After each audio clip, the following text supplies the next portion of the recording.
নামাজের পর সম্মিলিত মোনাজাত, এই এক ফতোয়ার কতদিন দিব বলেন? এই এক ফতোয়া দিয়ে আমার আব্বা জীবন পার করে দিয়েছে। হ্যাঁ, তাই নয় কি? শায়েখ আব্দুর রাজ্জাক বিন ইউসুফ 30 বছর এই এক ফতোয়া দিয়ে জীবন পার হয়ে গেল। মৃত মানুষের কোনো চোর যদি চুরি করে আর বলে পৃথিবী সৃষ্টির 50,000 বছর পূর্বে আল্লাহ আমার ভাগ্যে এটাই লিখেছে, তিনি আমার ভাগ্যে তওবা লেখেনি, তাহলে তার কথাটি গ্রহণযোগ্য হবে না কেন? প্যান্ডেলের ডানে বই আছে।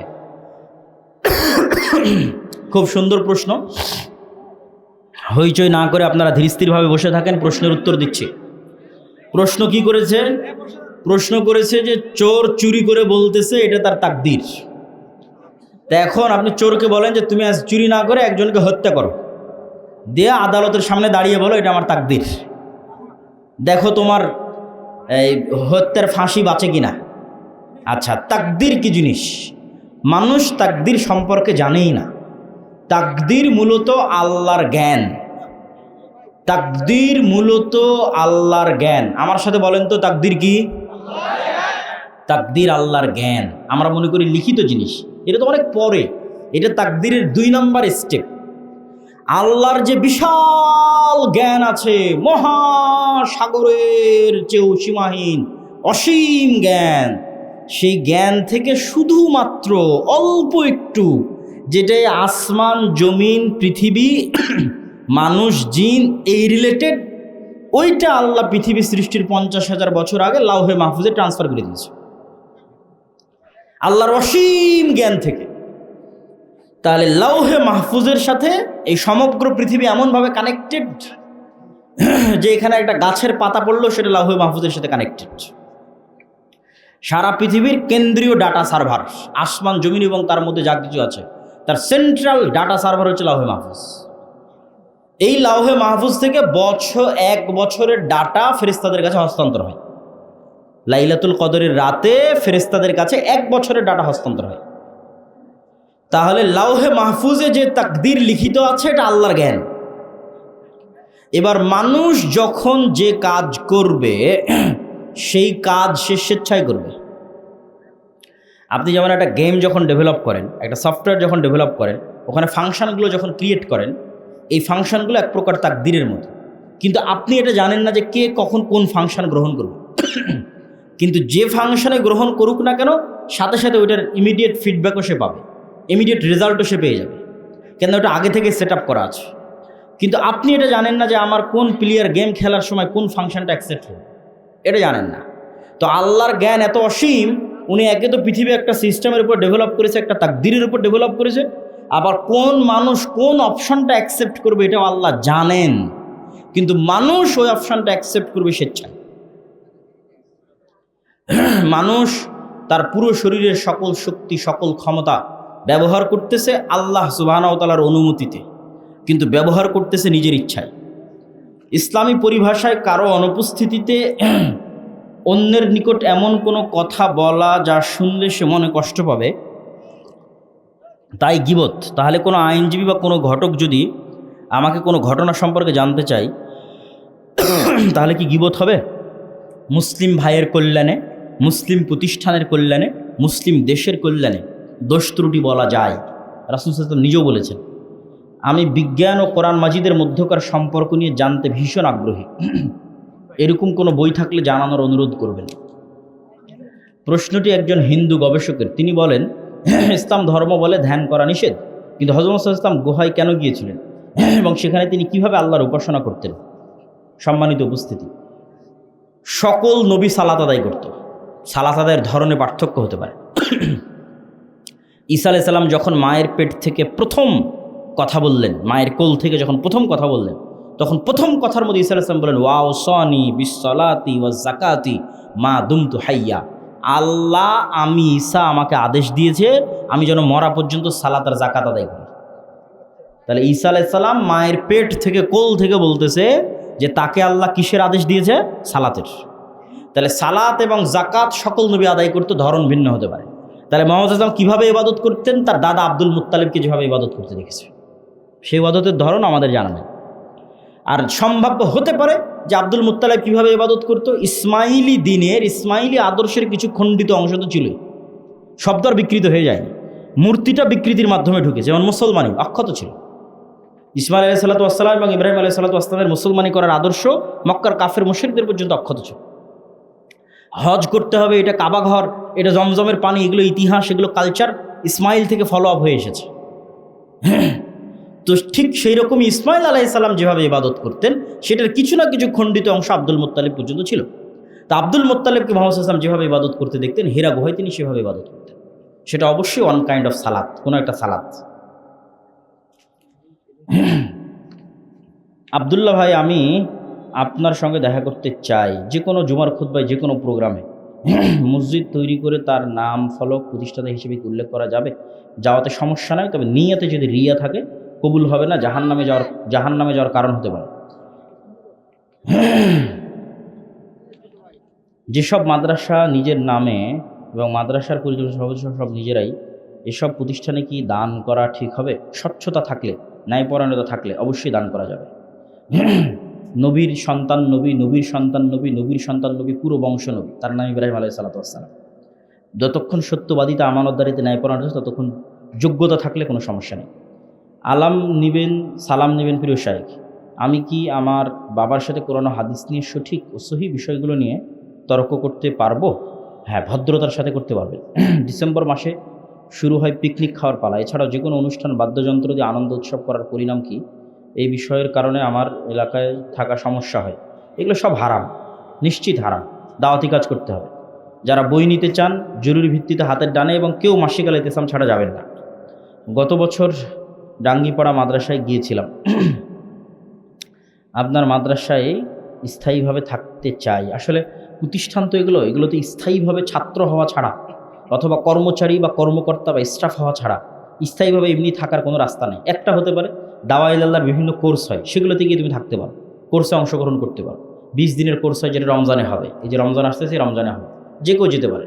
আপনাদের অঞ্চলে যারা শিক্ষিত যুবক শ্রেণী আছে তাদেরকে আমি আহ্বান জানাবো 20 দিনের কোর্সে যেতে। 3 দিনের মাদ্রাসা হয়, সেগুলো আমাদের ফেসবুক পেজে পাওয়া। মক্তবে শিক্ষকদের ট্রেনিং হয়। তাকলিদ করা কি শিরক নাকি জায়েজ? তাকলিদের ধরনের উপর নির্ভর করবে। ইহুদিরা যে তাকলিদ করে সেটা শিরক। ইহুদিদের মধ্যে একটাই শিরক আছে, বা অনেকগুলো শিরক আছে, তার মধ্যে বড় শিরক তাকলিদ। ইহুদিদের মধ্যে মূর্তির শিরক নাই। কোনো সিনাগগে গিয়ে আপনি মূর্তি পাবেন না।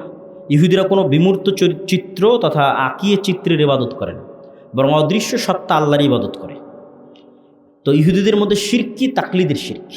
সেটা আল্লাহ কোরআনেও বলেছে যে ইহুদি যারা গুরু, ধর্মগুরু, তারা হালালকে হারাম করে দিলে ওরা হারাম মনে করে, হারামকে হালাল করে দিলে ওরা হালাল মনে করে। যেমন জেনা করা আল্লাহ তাওরাতে হারাম করেছে। 10টা যে আদেশ আল্লাহর তাওরাতে লিখিত আকারে এসেছিল, যেটা এখনকার তাওরাতেও আছে, যেটা এখনকার কোরআনেও আছে, তার মধ্যে জেনা হারাম। তখন ইহুদি এই ধর্মীয় প্রধান যদি বলে যে মুসলমান অমুক দেশের অমুক নেতাকে ফাঁসানোর জন্য আমাদের একজন গোয়েন্দা মহিলা কর্মীর জেনা করা হালাল, তোরা মনে করবে এটাই ইবাদত, বলে নাউজুবিল্লাহ। অথচ আল্লাহর পক্ষ থেকে হারাম করা আছে, এখনকার তাওরাতে হারাম করা আছে। এই তাকলিদের নাম শিরক। আর যদি দলিল ভিত্তিক আমি একজন আলেমের অনুসরণ করছি বা একটা প্রতিষ্ঠানের কথা অনুসরণ করছি দলিল সহ, সরাসরি আমার যতক্ষণ জ্ঞান আছে হালালকে হারাম মনে করা, হারামকে হালাল মনে করার এই ক্ষমতা আমি তাকে দেইনি, ততক্ষণ কোনো সমস্যা নেই। সেটাকে আসলে তাকলিদ বলে না, ওইটাকে আলেম ওলামারা ইত্তেবা বলেছে।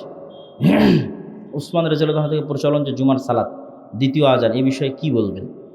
যারা জুমার সালাতে দ্বিতীয় আজান দেন তারাও একমত যে দ্বিতীয় আজান মুহাম্মদ সাল্লাল্লাহু আলাইহি ওয়াসাল্লামের সুন্নাত নয়।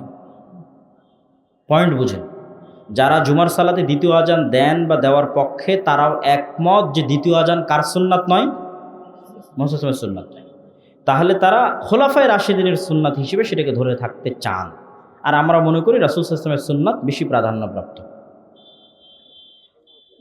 যাদের কোনো সন্তান নেই তারা কি কোনো সন্তানকে দত্তক নিতে পারবে? নিতে পারবে, তবে পর্দার বিধান অব্যাহত অক্ষত থাকবে, ওয়ারিসের বিধানও নষ্ট করা যাবে না।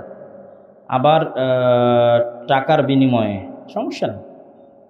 কত মদিনায় যাওয়ার সুযোগ আছে? জামিয়া সালাফিয়া থেকে মদিনায় যাওয়ার সুযোগ আছে।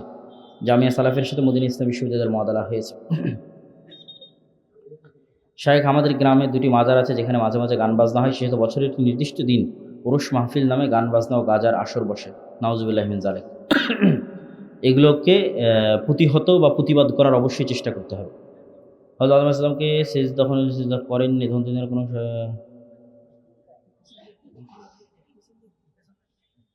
শায়েখ দুনিয়া ধ্বংস হওয়ার পর, বিচার শেষ হওয়ার পর কি আবার দুনিয়ার মতো মানুষ একত্রে বসবাস করবে? দুনিয়া ধ্বংস হওয়ার পর, বিচার শেষ হওয়ার পর জান্নাতে মানুষ যা চাইবে তাই পাবে। যদি বলে যে আমার পাদুম শহরের শাখাটার এই গ্রামের স্মৃতিতে আমি ফিরে যেতে চাই, এটারও ব্যবস্থা আল্লাহ করে দেবে।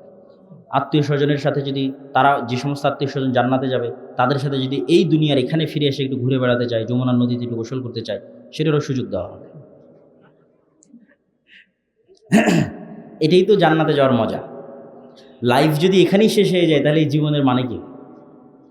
লাইফের প্রকৃত এনজয় তো ওইটাই, যেটাতে আপনি চিরস্থায়ী এনজয় করতে পারবেন, এই শৈশবের স্মৃতিগুলোতে আবার ফিরে যেতে পারবেন, ওটাই তোর জীবন। তাহলে এটার জন্য জান্নাতে যাওয়াই লাগবে, কোনো রাস্তা নেই। কিস্তিতে ফোন, ফ্রিজ এগুলো নেওয়া কেমন?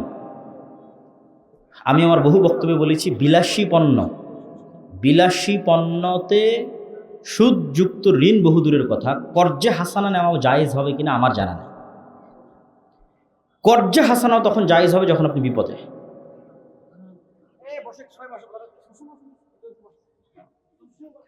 হুজুর আসসালামু আলাইকুম, ব্যাংকে টাকা রেখে মুসলিম সভাপতি হওয়া যাবে? ব্যাংকের টাকা থেকে যদি সুদ না নেয় সমস্যা নেই।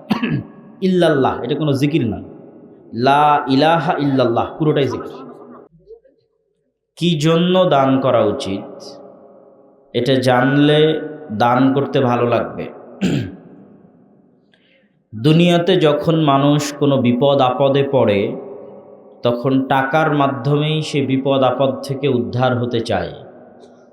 যেমন কেস, কোর্ট কাচারি, মামলা মোকদ্দমা, এগুলো টাকা ছাড়া চলে না। অ্যাক্সিডেন্ট, অসুস্থতা, রোগ বালাই, অসুখ বিসুখ, মেডিকেল ক্লিনিক, হাসপাতাল, এগুলো সব জায়গায় টাকার প্রয়োজন হয়। এই ধরনের যে কোনো বিপদে যখন মানুষ পড়ে, তখন সে টাকা দিয়েই সেই বিপদ থেকে উদ্ধার হওয়ার চেষ্টা করে। তো আজকের দুনিয়াতে যেমন মানুষ বিপদ থেকে বাঁচতে চায় টাকা দিয়ে, পরকালেও এই ধরনের বিপদে মানুষ পড়বে। পরকালেও মানুষের নামে মামলা মোকদ্দমা, কেস, কোর্ট কাচারি সব কিছু হবে।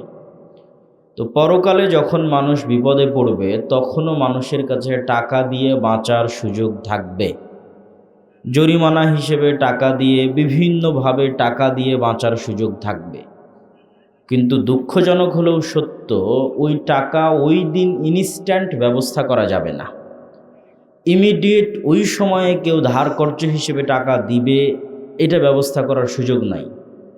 ওই দিন ওই টাকাই ব্যবহার করা যাবে যা দুনিয়া থেকে অগ্রিম পাঠানো হয়েছে। কেননা দুনিয়ার মানুষের কাছে জান্নাতে যাওয়ার ক্ষেত্রে ইবাদতের গ্যারেন্টি মানুষের পক্ষে দেওয়া সম্ভব নয়। কেউ উপস্থিত মাজমার বলে দিতে পারবে যে আমার বয়স যখন 10 হয়েছে তখন থেকে নিয়ে আজ পর্যন্ত এক ওয়াক্ত সালাত কাজা করিনি, এক ওয়াক্ত সালাত বাদ দেইনি, এটা মানুষের জন্য খুব কঠিন। খুব আল্লাহওয়ালা পরহেজগার মানুষ যদি বলেই ফেলে যে হ্যাঁ আমি আমার জীবনে এক ওয়াক্ত সালাতও কাজা করিনি গত 30 বছরে, গত 40 বছরে, তাহলে এটা বলা কঠিন যে ওই সালাতগুলোতে আমার পরিপূর্ণ মনোযোগ আল্লাহর সাথে ছিল, 1 সেকেন্ডের জন্য আমি দুনিয়ার কথা স্মরণ করিনি। তাহলে ইবাদতের গ্যারেন্টি মানুষ শতভাগ দিতে পারে না। কেউ জোর করে দাবি করতে পারবে না যে আমি ইবাদতের জোরে জান্নাতে যাবই যাব, কেননা ইবাদতে কমতি থেকেই গেছে কোনো না কোনোভাবে। নিয়াতে কমতি থেকেছে, আদায় করতে কমতি থেকেছে, সালাত সিয়াম হজ জাকাত যেটাই হোক। তাহলে ইবাদত দিয়ে মানুষের পক্ষে গ্যারেন্টি দেওয়া সম্ভব নয় যে আমি নিশ্চিত জান্নাতে যাব। ঠিক তেমনি মানুষের পক্ষে নিশ্চিত জান্নাতে যাওয়ার গ্যারেন্টি পাপ মুক্ত থাকার মাধ্যমে দেওয়া সম্ভব নয় যে আল্লাহ আমি জীবনে কোনো দিন পাপ করি না, তবে আমাকে জান্নাতে দিতেই হবে তোমাকে। যেহেতু পিতা আদম ভুল করেছেন, অতএব মানুষও ভুল করবে।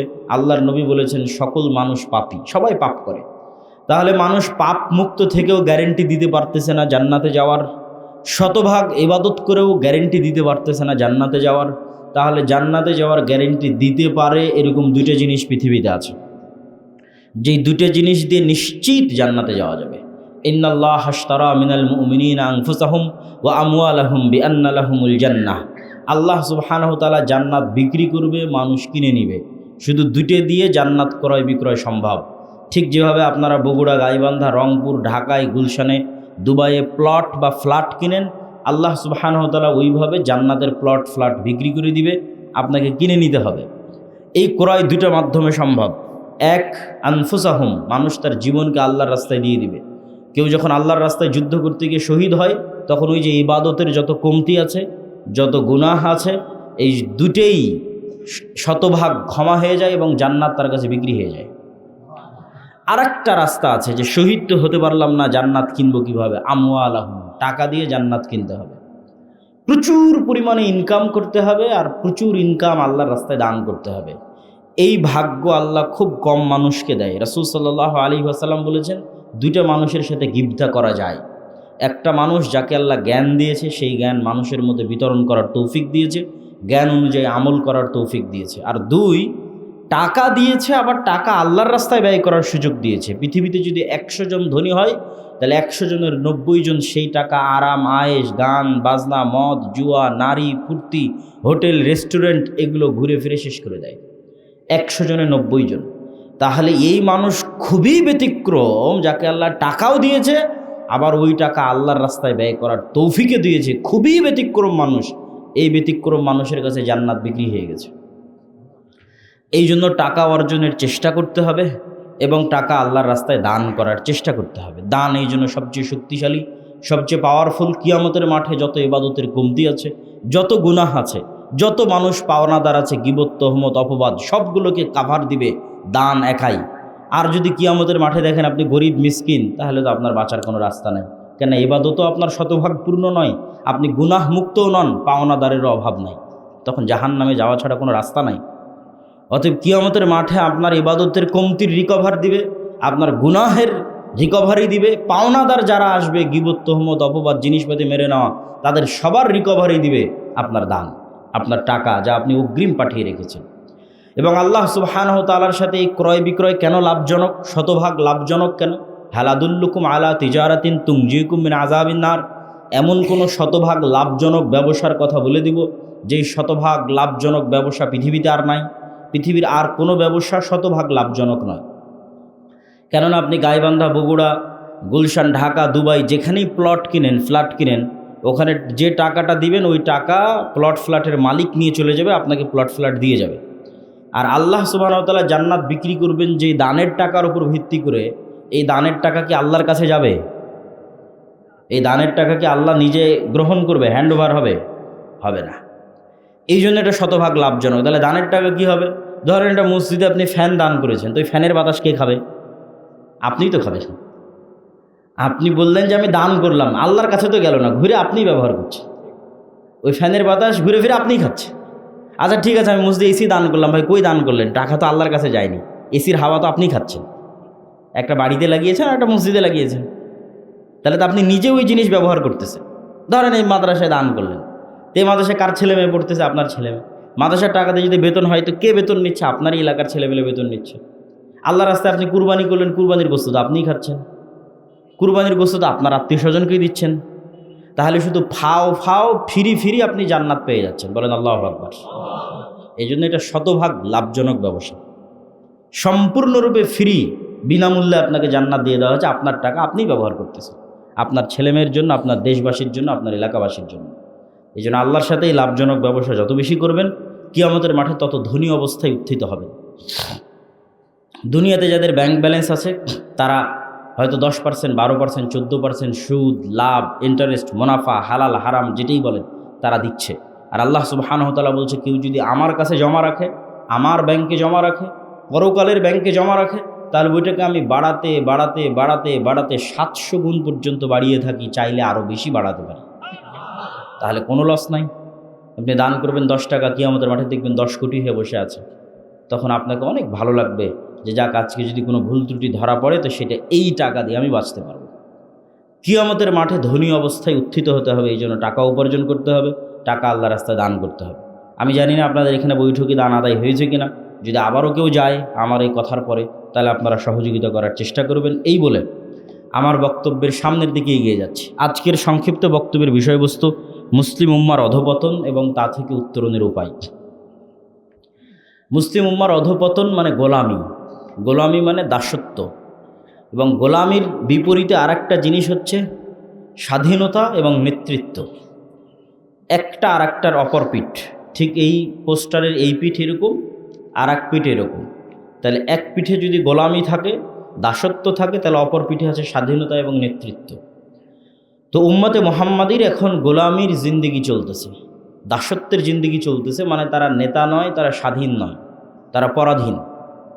তো এই গোলামি থেকে মুক্তির জন্য, নেতৃত্বের পথে যাত্রার জন্য, স্বাধীনতার পথে যাত্রার জন্য কি করতে পারে মুসলমানেরা, এটা খুবই জরুরি।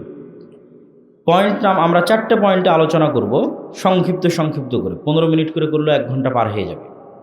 পয়েন্ট নাম্বার 1 হচ্ছে আল ইমান বিল গায়ব, পয়েন্ট নাম্বার 2 হচ্ছে নেতৃত্বের বিকাশ, পয়েন্ট নাম্বার 3 হচ্ছে সৎ আমল, পয়েন্ট নাম্বার 4 হচ্ছে শিক্ষা ও জ্ঞান। আল ইমান বিল গায়েব, গায়েবের উপর ইয়াকিন। গায়েবের উপর যতক্ষণ ইয়াকিন তৈরি না হচ্ছে ততক্ষণ মুসলমানদের ভাগ্যের চাকা খুলবে না। একদম আদম আলাইহিস সালাতু ওয়াস সালাম থেকে নিয়ে আজ পর্যন্ত পৃথিবীর ইতিহাসে যতদিন মুসলমানেরা বিজয়ী হয়েছে, একটা রাস্তা দিয়ে বিজয়ী হয়েছে, সেটা হচ্ছে গায়েবের ওপর ইয়াকিন এবং গায়েবী মদদ। এবং 2-1টা করে উদাহরণও দিব। তার আগে কোরআনের একটা আয়াত শোনেন। একদম কোরআনের শুরুতে প্রথম পৃষ্ঠায় আল্লাহ বলছেন, জালিকাল কিতাবু লা রাইবা ফীহি হুদাল লিল মুত্তাকিন।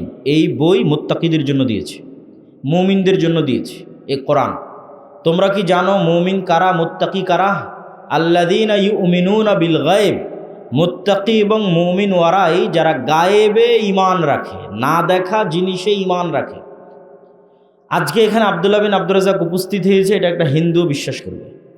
সূর্য ডুবে গেছে, এর একটা কাফের নাস্তিকও বলবে হ্যাঁ সূর্য ডুবে গেছে, কেন? এগুলো দেখা জিনিস, দেখা জিনিসে বিশ্বাসের নাম ঈমান নয়। আজ এখন এখানে ফেরেশতারাও উপস্থিত আছে, এটা হলো না দেখা জিনিস। আজ এখন এখানে যে ফেরেশতারা উপস্থিত আছে, এটার উপর কার ঈমানের মাত্রা কোন লেভেলে, ও অত বড় মুমিন। যার ঈমানের মাত্রা ইয়াকিনের লেভেলে, যে ওর নিজের অস্তিত্বের চেয়ে তো ওর বিশ্বাস বেশি আছে যে ওর সাথে ফেরেশতা আছে, এবং এখানে ফেরেশতা উপস্থিত আছে, এ হচ্ছে ইয়াকিন রাখে গায়েবের উপর। তো এইরকম যা ঈমানের 6টা অধ্যায়, 6টা রুকুন, তার বেশিরভাগই গায়েব। আল্লাহকে কেউ দেখেনি, জান্নাত জাহান্নাম এখানে কেউ দেখেনি, কবরের আযাব এখানে কেউ শোনেনি, তাকদীরের লিখন এখানে কেউ জানে না, ফেরেশতাকে এখানে কেউ স্বচক্ষে দেখেনি, সবই গায়েব। এই গায়েবের বিষয়গুলোর উপর মুসলমানদের ইয়াকিন যেই দিন সর্বোচ্চ পর্যায়ে পৌঁছে যাবে, ওটাই হলো মুসলমানদের ভাগ্যের চাকা খুলে যাওয়ার রাস্তা। আর এটার উপর বিশ্বাস যত দুর্বল, পরাজয় তত সন্নিকটে। এই জন্য এই আয়াতগুলোর শেষে আল্লাহ বলেছেন, ওয়াবিল আখিরাতি হুম ইউকিনুন। আখেরাত গায়েব, পরকাল গায়েব।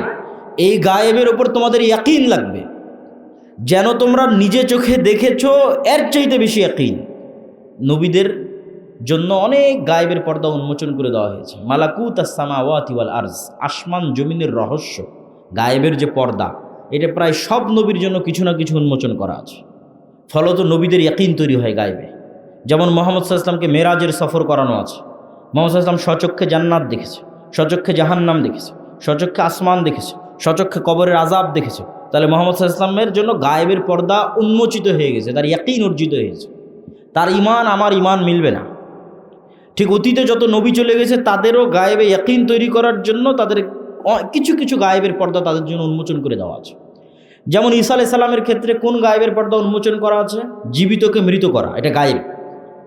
কেউ দেখেনি এখন পর্যন্ত যে জীবিত মানুষ, মৃত মানুষ জীবিত হয়ে গেছে, এটা গায়েব। কেননা কিয়ামতের দিন মৃত মানুষ জীবিত হবে, এটা এখন পর্যন্ত কেউ বাস্তবে চোখে দেখেনি।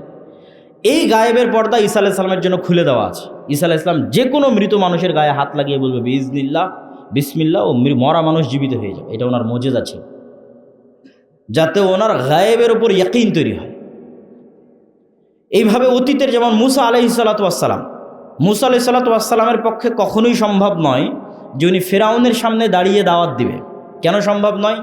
আজকে এই সাঘাটার একটা কৃষককে যদি বলি, চরের একটা কৃষককে, গাইবান্ধার যমুনার চরের একটা কৃষককে বলি যে তোমাকে দায়িত্ব দেওয়া হয়েছে ডোনাল্ড ট্রাম্পের কাছে গিয়ে দাওয়াতি কাজ করতে হবে, তো গাইবান্ধার এই চরের এই কৃষককে এটা বলা যে তোমাকে আমেরিকার প্রেসিডেন্ট ডোনাল্ড ট্রাম্পের কাছে দাওয়াতি কাজ করার দায়িত্ব দেওয়া হয়েছে, এই চরের এই কৃষক আমেরিকার প্রেসিডেন্ট ডোনাল্ড ট্রাম্পের চেয়ে যা দুর্বল, আজ থেকে 4000 বছর আগে মুসা আলাইহিস সালাম ফেরাউনের চেয়ে তার চেয়ে বেশি দুর্বল ছিল। কেন মুসা আলাইহিস সালাম ফেরাউনের চেয়ে তার চেয়ে বেশি দুর্বল আপনাকে খুলে বলি, আপনার কাছে একদম সহজ, পানির মতো হয়ে যাবে। ধরেন এই চরের এই কৃষককে বলা হচ্ছে তুমি যাবা আমেরিকার প্রেসিডেন্টের কাছে দাওয়াতি কাজ করবা, এমতো অবস্থায় যে এর নামে আমেরিকার আদালতে ফাঁসির মৃত্যুদণ্ডপ্রাপ্ত আসামি ছে, ফাঁসির ঘোষণা হয়ে আছে, গেলেই গ্রেফতার করে ফাঁসি দেওয়া হবে। তো মুসা আলাইহিস সালাতু ওয়াস সালাম তখন ফেরাউনের আদালতে ফাঁসির দণ্ডপ্রাপ্ত আসামি। পয়েন্ট নাম্বার 1, কেন আপনার এই চরের কৃষকের চেয়ে মুসা আলাইহিস সালাম দুর্বল সেটা আপনাকে বোঝাচ্ছি। পয়েন্ট নাম্বার 2, এই চরের কৃষককে বলা হচ্ছে তুমি ডোনাল্ড ট্রাম্পের কাছে দাওয়াতি কাজ করবা, এমতো অবস্থায় যে সে তার নিজের এলাকায় থাকতে পারে না, পলাতক। কত বছর থেকে? 10 বছর থেকে। ধরেন এই চরের কৃষক তার এলাকায় থাকতে পারে না, এখন পালিয়ে হয় পাকিস্তানের করাচিতে আছে, নয় ভারতের দিল্লিতে আছে। ওখানে ওকে বলা হচ্ছে পলাতক অবস্থায় যে তুমি তো আমেরিকার আদালতে মৃত্যুদণ্ডপ্রাপ্ত আসামি, তো তুমি এখন আমেরিকায় যাবা, গিয়ে ডোনাল্ড ট্রাম্পের কাছে দাওয়াতি কাজ করবা। কেন মুসা আলাইহিস সালাতু ওয়াস সালাম চরের এই কৃষকের চেয়ে বেশি দুর্বল? তার পয়েন্ট নাম্বার 3, মুসা আলাইহিস সালাতু ওয়াস সালামকে যখন বলা হচ্ছে তুমি যাবা ফেরাউনের কাছে, তখন উনি 10 বছর থেকে মানুষের বাড়ির কাজের লোক, মানুষের বাড়ির চাকর। পয়েন্ট নাম্বার 4, চরের এই কৃষকের চরে হলেও, নদীতে ডুবে যাওয়া হলেও নিজের জমি আছে, নদীতে ডুবে যাওয়া হলেও নিজের আত্মীয় স্বজন আছে। আর মুসা আলাইহিস সালাতু ওয়াস সালাম এমন গোলাম কওমের মেম্বার, এমন গোলাম কওমের সদস্য, এমন গোলাম জাতির সদস্য যার মা পরিচয় দিতে পারে না যে এটা আমার সন্তান, কেন পরিচয় দিলে জবাই করা হয়। যার আত্মীয় স্বজন পরিচয় দিতে পারবে না যে এটা আমার আত্মীয় স্বজন।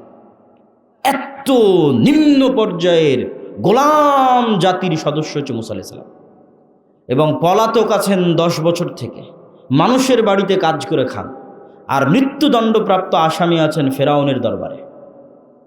তখন মুসা আলাইহিস সালামকে বলা হচ্ছে ইযহাব ইলা ফিরআউন ইন্নাহু তাগা, মুসা তুমি নবী, যাও ফেরাউনের কাছে দাওয়াত দাও। কেমনে সম্ভব? অসম্ভব। মুসা আলাইহিস সালামের পক্ষে ইম্পসিবল যদি উনি ফেরাউনের মিশরের সীমানায় ঢুকবে, এটা অসম্ভব। তো এই অসম্ভব সম্ভব হওয়ার একটাই রাস্তা আছে, গায়েবে ইয়াকিন। গায়েব যেই দিন খুলে দেওয়া হবে মুসা আলাইহিস সালামের জন্য, মুসা আলাইহিস সালাম যেই দিন গায়েব দেখে নিবে, সেই দিন মুসা আলাইহিস সালাম বুঝবে আরে আমি যেই ফেরাউনের ভয়ে পালাচ্ছি, এই ফেরাউনের ক্ষমতা, যেই ফেরাউনের ভয়ে আমি 10 বছর থেকে পলাতক আছি, আর ক্ষমতা তো আল্লাহর ক্ষমতার সামনে সরিষা সমপরিমাণও নয়। এই ইয়াকিন অন্তরে তৈরি হওয়ার জন্য গায়েবের পর্দা উন্মোচন হওয়া লাগবে, গায়েবের উপর ইয়াকিন লাগবে, নাহলে মুসা আলাইহিস সালাম দাঁড়াতে পারবে না। তখন আল্লাহ সুবহানাহু ওয়া তাআলা মুসা আলাইহিস সালামকে বলছে মুসা তোমার হাতে কি? তো বলে আল্লাহ আমার হাতে লাঠি। আল্লাহ বলেননি মুসা আমি জান্নাত থেকে একটা স্পেশাল লাঠি দিলাম, এই লাঠি ছাড়লে সাপ হয়ে যায়। জান্নাত থেকে স্পেশাল লাঠি দিলে গায়েবে ইয়াকিন তৈরি হবে না। জান্নাতের স্পেশাল লাঠি সাপ হতেই পারে, আসমান থেকে পাঠানো স্পেশাল লাঠি সাপ হতেই পারে। তাহলে মুসা এই লাঠি কি কতদিন থেকে আছে? দীর্ঘদিন থেকে মুসা আলাইহিস সালামের কাছে এই লাঠি আছে, ধরেন 10 বছর থেকে আছে, 15 বছর থেকে আছে। তাহলে মুসা আলাইহিস সালাম যে লাঠি আজ 10-15 বছর থেকে ব্যবহার করে আসতেছে, সেই ব্যবহার করা লাঠি আজ হুট করে সাপ হয়ে গেল, কেমনে সম্ভব? এটাই গায়েব। এটার মাধ্যমে মুসা আলাইহিস সালামের কলবে গায়েবের উপর ইয়াকিন তৈরি হবে যে আমি যা চোখে দেখি তা আসলে কিছুই নয়, এর আড়ালে একজন মহাশক্তিশালী মহাশক্তিমান আল্লাহ সুবহানাহু ওয়া তাআলা আছে, যিনি গায়েবকে কন্ট্রোল করে, তার হাতেই সব কিছু। অতএব এবার উনি মুসার এই ফেরাউনের কাছে যেতে পারবে, এখন যেতে পারবে। কেন? ওনার অন্তরে ইমান বিল গায়েব তৈরি হয়েছে। ইমান বিল গায়েবে ইয়াকিন ছাড়া মুসলমানদের মুক্তির কোনো রাস্তা নাই। গায়েবে ইয়াকিন ছাড়া, গায়েবী মদদ ছাড়া অতীতে কোনোদিন মুসলমানেরা বিজয় হয়নি, ভবিষ্যতে কোনোদিন হবে না। এর জন্য আরও কয়েকটা উদাহরণ দেখাই। ধরেন মুসা আলাইহিস সালামের জীবন থেকে আরেকটা উদাহরণ দেখেন। মুসা আলাইহিস সালাতু ওয়াস সালাম যখন নদী পার হয়ে গেলেন, ফেরাউন ডুবে গেল, তখন আল্লাহ মুসা আলাইহিস সালাতু ওয়াস সালামের কওমকে বিভিন্নভাবে পরীক্ষা করলেন। কিন্তু এই কওম তো গোলাম কওম, আর মুসা আলাইহিস সালাম তো স্বাধীন মানুষ, নেতা মানুষ। তো এই গোলাম কওমকে বলা হলো কি, জেরুজালেম বিজয় করতে হবে। তখন বানু ইসরায়েলরা কি বলল? ইযহাব আনতা ওয়া রাব্বুকা ফাকাতিলা, আপনি আর আপনার আল্লাহ গিয়ে যুদ্ধ করেন, আমরা পারবো না।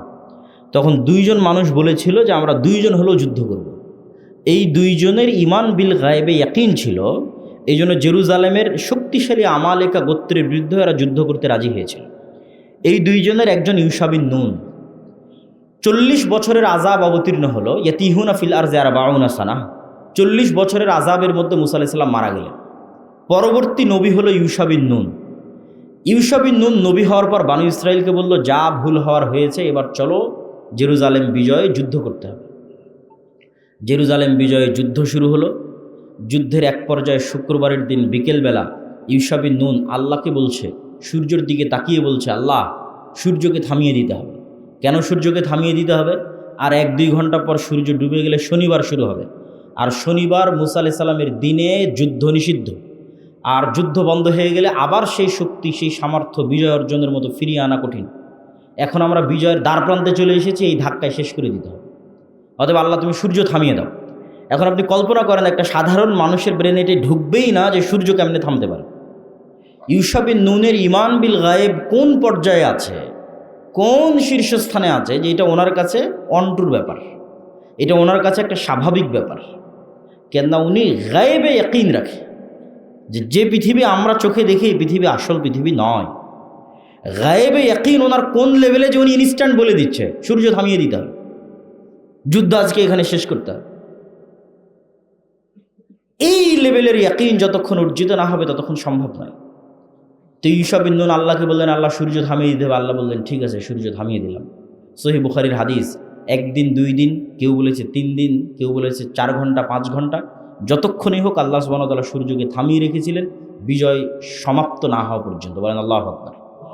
তাহলে এখন বলেন, ইউশা বিন নুন যখন বিজয়ী হচ্ছে এই আমালেকা গোত্রের উপর, তখন দুনিয়াবি লজিকে বিজয় অসম্ভব। কেন? আমালেকা গোত্রদের এক একজনের দেহই ছিল 10 তলা 15 তলার সমান, এত শক্তিশালী। এই জন্য এরা ভয়ে যুদ্ধ করতে চায়নি 40 বছর আগে মুসা আলাইহিস সালামের সময়। দুনিয়ার লজিকে যুদ্ধ সম্ভব নয়। 2 জন যুদ্ধ করতে চেয়েছিল কেন? ওরা গায়েবের লজিকে যুদ্ধ করতে চেয়েছিল, যে মুসলমানের বিজয় গায়েবী মদদে সম্ভব, এর বাইরে মুসলমানের বিজয় সম্ভব না। দুনিয়ার সিস্টেমে মুসলমানদের বিজয় অসম্ভব, গায়েবের সহযোগিতায় বিজয় সম্ভব। মুসা আলাইহিস সালাম, ফেরাউন ডুবে যাবে, মুসা আলাইহিস সালাম বিজয়ী হবে, এটা পৃথিবীর কোনো লজিকে সম্ভব নয়। কেন? আজকের এই যমুনার চরের কৃষকের চেয়ে বেশি দুর্বল মুসা আলাইহিস সালাম, আর আজকের ডোনাল্ড ট্রাম্পের চেয়ে বেশি শক্তিশালী ফেরাউন। কেমনে বিজয় সম্ভব? অসম্ভব। কিন্তু সম্ভবের একটাই রাস্তা আছে, সেটা হচ্ছে গায়েবী মদদ। যেই দিন তালুত এবং দাউদ আলাইহিস সালাতু ওয়াস সালাম জেরুজালেম বিজয়ের জন্য রওনা দিয়েছে, এটা আরেক যুদ্ধ, রওনা দিয়েছে, সেই দিন আল্লাহ বলেছে, আজ তোমাদের পরীক্ষা করব, নদী পার হতে হবে, কেউ নদীর পানি পান করতে পারবে না। সংক্ষেপে সংক্ষেপে বলতেছে, তো নদীর পানি পান না করে পার হতে সক্ষম হয়েছে 300 জন। এই 300 বা 313 জন মানুষ সামনে এরকম হাজার হাজার মানুষ দেখে ভড়কে গেছে, যে কেমনে এই যুদ্ধ সম্ভব, যেখানে আমরা মাত্র হাতে গোনা 200-300 জন, আর আমাদের সামনে উপস্থিত হয়েছে লক্ষ লক্ষ জন। তখন আল্লাহ কোরআনে বলেছে, কাম্মিং ফিআতিন কালিলাতিন গালাবাত ফিআতান কাসীরাতাম বিইজনিল্লাহ। কত দুর্বল জাতিকে আল্লাহ তার গায়েবী মদদে বিজয় দিয়েছে। বলেন আল্লাহু আকবার। তাহলে ওই দিন দাউদ আর তালুত বিজয়ী হচ্ছে দুনিয়ার লজিকে না গায়েবী মদদে? বলেন গায়েবী মদদে। চলে আসেন আমাদের নবী মুহাম্মদ সাল্লাল্লাহু আলাইহি ওয়াসাল্লামের কাছে। মুহাম্মদ সাল্লাল্লাহু আলাইহি ওয়াসাল্লাম যেদিন বদরে, মুহাম্মদ সাল্লাল্লাহু আলাইহি ওয়াসাল্লাম যেদিন উহুদে, মুহাম্মদ সাল্লাল্লাহু আলাইহি ওয়াসাল্লাম যেদিন খন্দকে, কেউ বলতে পারবে না যে মুহাম্মদ সাল্লাল্লাহু আলাইহি ওয়াসাল্লাম ওই দিন শক্তিশালী। দুনিয়ার লজিকে মুহাম্মদ সাল্লাল্লাহু আলাইহি ওয়াসাল্লাম সেদিন দুর্বল। খন্দক যেদিন ঘেরাও করে রেখেছে, ওই দিন 10,000 সমগ্র আরবের, মক্কা সহ সমগ্র আরবের সকল গোত্র একত্রিত হয়ে, এই জন্য এই যুদ্ধের নাম আহজাব, মানে এখানে বিশাল জোট তৈরি হয়েছে। হাজামাল আহজাব, সারা আরব একত্রিত হয়েছে মদিনাকে মাটির সাথে মিশিয়ে দেওয়ার জন্য। আর ওই দিন মদিনায় মুহাম্মদ সাল্লাল্লাহু আলাইহি ওয়াসাল্লামের সাহাবীদের সংখ্যা 700 থেকে 1000। আর মদিনার মধ্যে যারা ইহুদি গোত্র আছে 3টে, তারা ভিতর থেকে গাদ্দারি করে আছে, বাহিরের কাফের মুশরিকদের সাথে চুক্তি করে আছে যে তোমরা কোনো মতে মুহাম্মদকে পরাজিত করো, লাস্ট টাইমে যা সহযোগিতা করা লাগবে মদিনার ভিতর থেকে সকল সহযোগিতা আমরা করব। ভিতরে শত্রু, বাইরে শত্রু। দুনিয়ার লজিকে বদরের যুদ্ধে বিজয় সম্ভব নয়, দুনিয়ার লজিকে অহুদের যুদ্ধে বিজয় সম্ভব নয়, দুনিয়ার লজিকে খন্দকের যুদ্ধে বিজয় সম্ভব নয়, নবী মুহাম্মাদের জন্য সম্ভব নয়। আমরা তো বহুদূরের কথা, নবী মুহাম্মদ সাল্লাল্লাহু আলাইহি ওয়াসাল্লাম দুনিয়াবী শক্তি দিয়ে বিজয় অর্জন করতে পারবে না। তো মুহাম্মদ সাল্লাল্লাহু আলাইহি ওয়াসাল্লাম বদর, উহুদ, খন্দকে বিজয়ী হয়েছে কিসের মদদে? গায়েবী মদদে। একমাত্র যুদ্ধ, যেই যুদ্ধে সাহাবীরা মনে করেছিল যে আমরা দুনিয়াবী দিক থেকে শক্তিশালী আছি, এই যুদ্ধের নাম হুনাইনের যুদ্ধ। হুনায়নের যুদ্ধে, মক্কা বিজয়ের পরে যুদ্ধটা হয়েছিল, অনেক নতুন মুসলমান হয়েছে। যুদ্ধের মাঠে দেখা গেছে কাফেরদের সংখ্যা কম, মুসলমানদের সংখ্যা অনেক বেশি। তো সাহাবিদের মধ্যে দুনিয়ার উপর ভরসা চলে এসেছে। বদরে, উহুদে, খন্দকে ভরসা ছিল আল্লাহর উপর, গায়েবী মদদের উপর। আর হুনায়নে যখন দেখেছে সংখ্যা বেশি, তখন ভরসা কিসের উপর? দুনিয়ার উপর। যখনই ভরসা শুরু হয়েছে দুনিয়ার উপর, পরাজয় শুরু হয়েছে। ইতিহাস পড়ে দেখেন, হুনায়নে শুরুর দিকে ছিল পরাজয়, জিততে পারেনি। যখন মুহাম্মদ সাল্লাল্লাহু আলাইহি সাল্লাম তার ঘোড়া থেকে লাফ দিয়ে বললেন, আনাবনু আব্দুল মুত্তালিব আনান নাবিয়্যু লা কাযিব, আরে আমাকে চিনো, আমি আব্দুল মুত্তালিবের ছেলে, আমাকে চেনো, আমি কোনো মিথ্যুক নবী নই।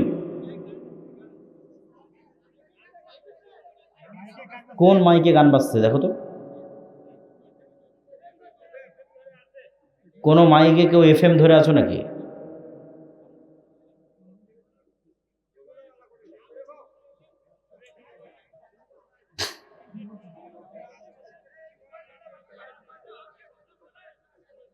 জি, যারা ডেকোরেটরের দায়িত্বে আছেন তারা একটু চেক করেন যে কোনো মোবাইল থেকে অথবা কোনো ক্যামেরা থেকে, কোথাও থেকে ব্লুটুথ কানেক্ট হয়ে বা কোনো কিছু কানেক্ট হয়ে এখানে কোনো শব্দ হচ্ছে কিনা। তো আমরা বলছিলাম মুহাম্মদ সাল্লাল্লাহু আলাইহি ওয়াসাল্লামের কথা, যে একমাত্র যুদ্ধ, যেই যুদ্ধে মুসলমানদের সংখ্যা বেশি ছিল, কাফেরদের সংখ্যা কম ছিল, ওই যুদ্ধে পরাজিত হয়ে যাচ্ছিল। যখন আবার ভরসা গায়েবের উপর চলে গেছে, তখন আবার বিজয় শুরু হয়েছে। তো সারমর্ম সামারি কথা কি? আরও দুটো যুদ্ধের কথা শুনে রাখেন। সুলতান সালাহুদ্দিন আইয়ুবী যখন হিত্তিনের যুদ্ধে জেরুজালেম বিজয় করবে, তখন ইউরোপের ক্রুসেডারদের চেয়ে সালাহুদ্দিন আইয়ুবী দুর্বল।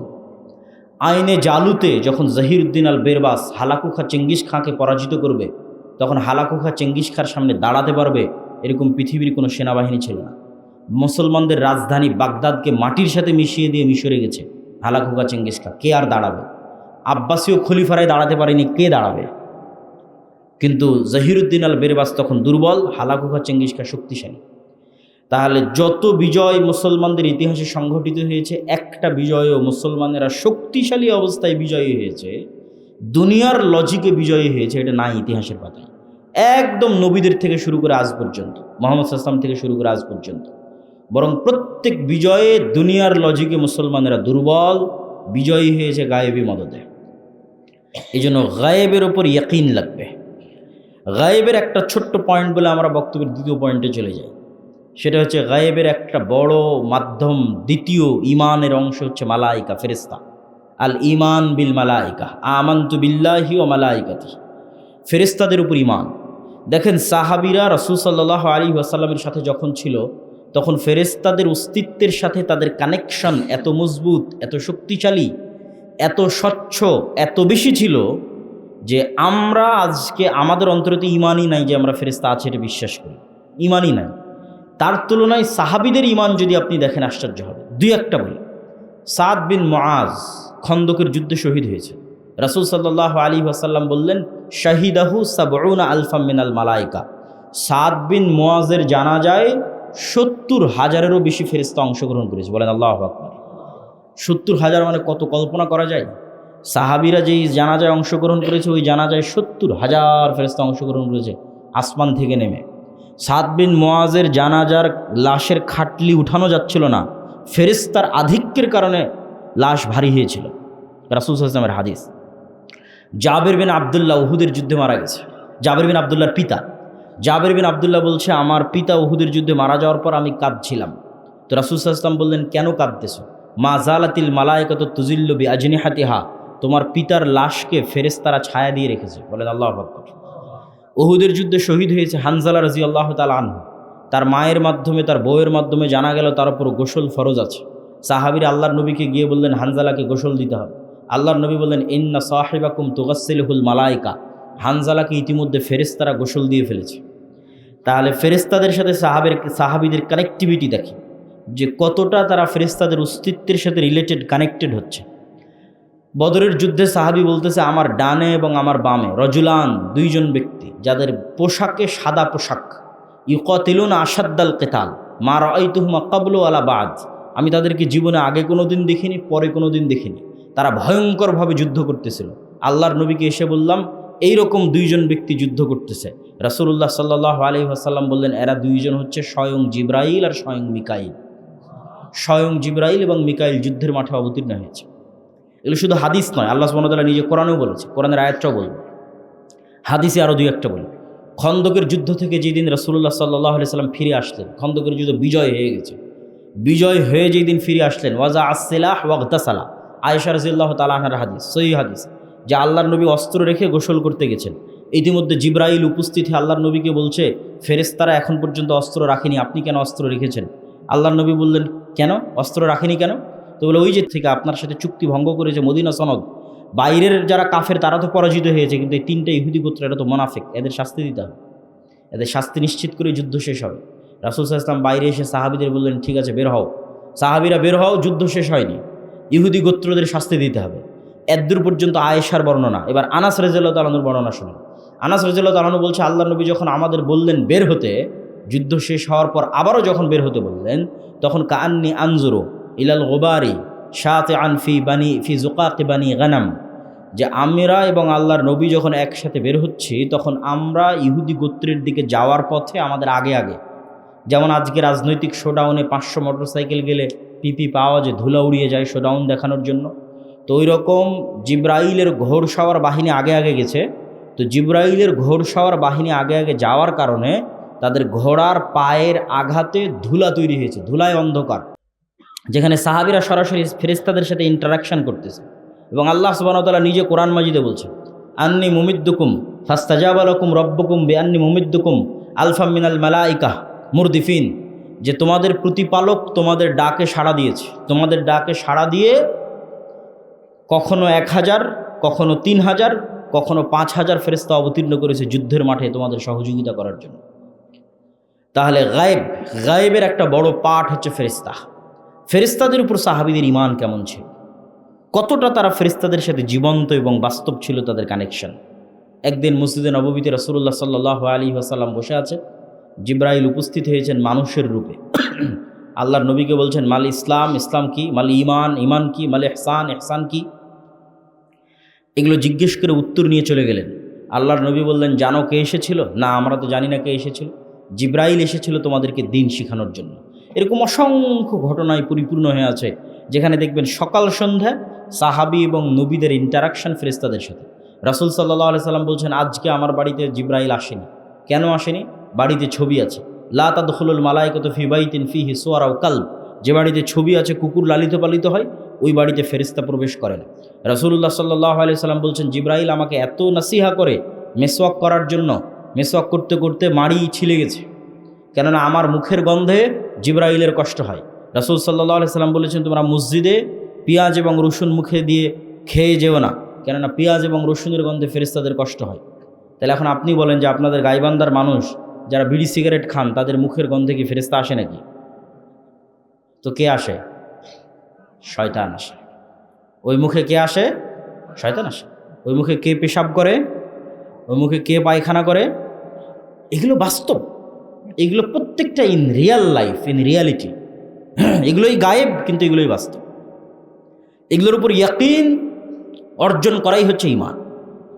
এমন একটা বাড়ি, যে বাড়িতে আপনারা আছেন, যে বাড়িতে না ঢোকার সময় কেউ সালাম দেয়, না বের হওয়ার সময় কেউ সালাম দেয়, না ওই বাড়িতে কেউ কোনোদিন কোরআন তেলাওয়াত করে, না ওই বাড়ির সদস্যরা সালাত আদায় করে, তাহলে আপনি বলেন ওই বাড়িতে সবসময় কে আছে? শয়তান আছে।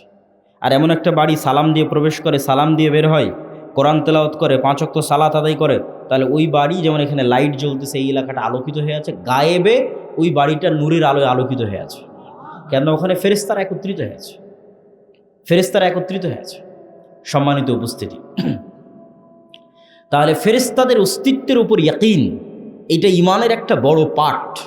এবং ফেরেশতা এবং শয়তান এই দুটো আমাদের সাথে এত বেশিভাবে জড়িত, এত বেশিভাবে যুক্ত, যে আমি যদি বলি আপনার বাপ মা, আপনার পিতামাতা, আপনার সন্তান সন্ততি, আপনার স্ত্রী পুত্র আপনার সাথে যতটা যুক্ত, তার চেয়ে বেশি যুক্ত ফেরেশতা এবং শয়তান, তাহলে বাড়াবাড়ি হবে না।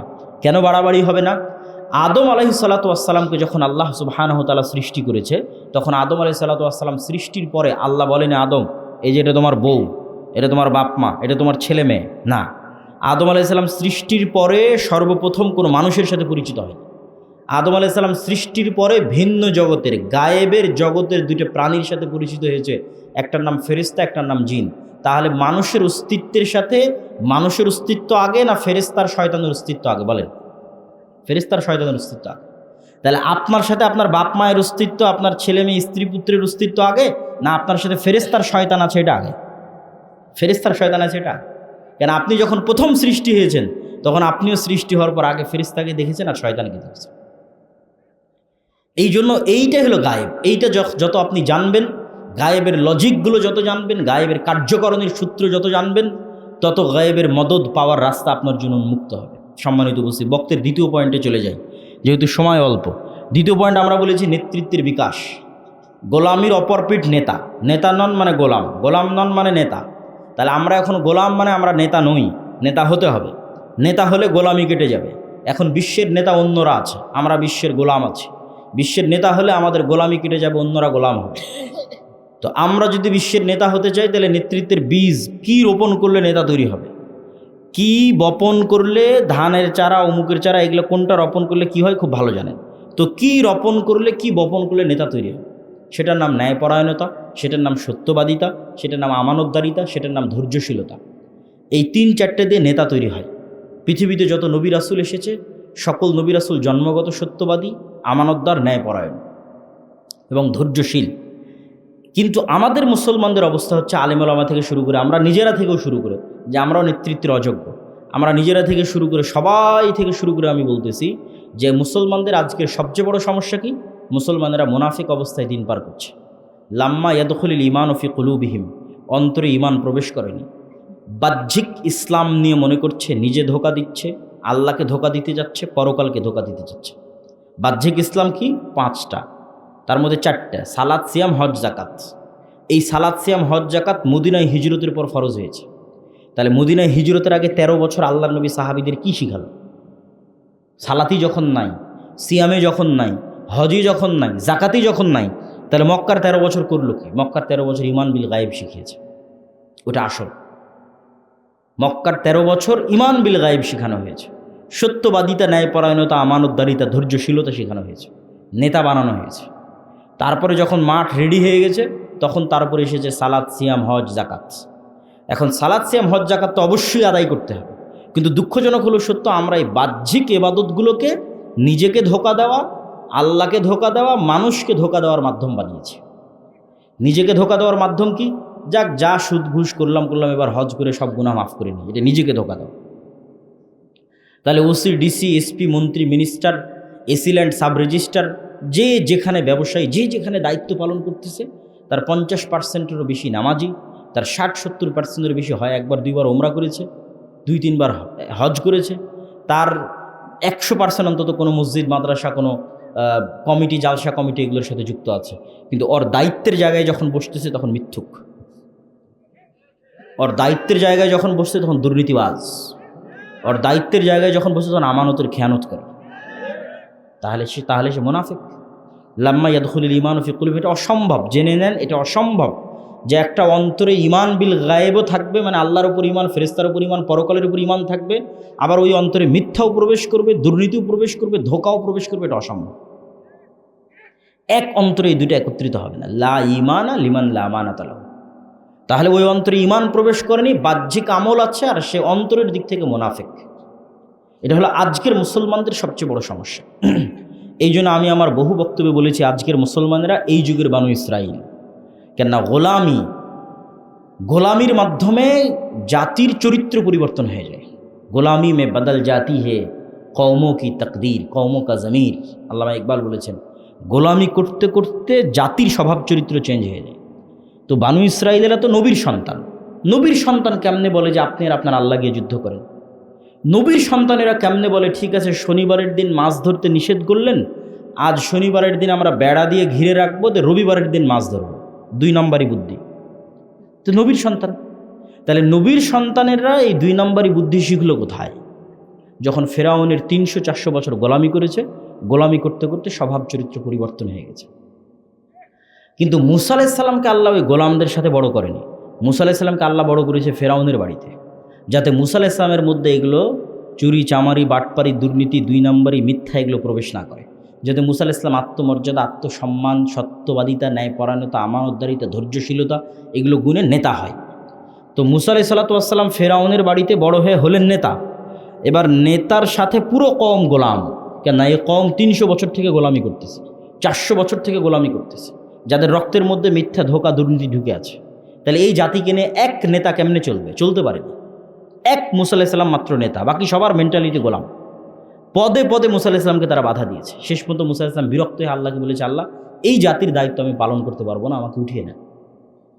কেন নেতা একমাত্র ছিল মুসা আলাইহিস সালাম, কারোর মধ্যে নেতৃত্বের গুণ ছিল না।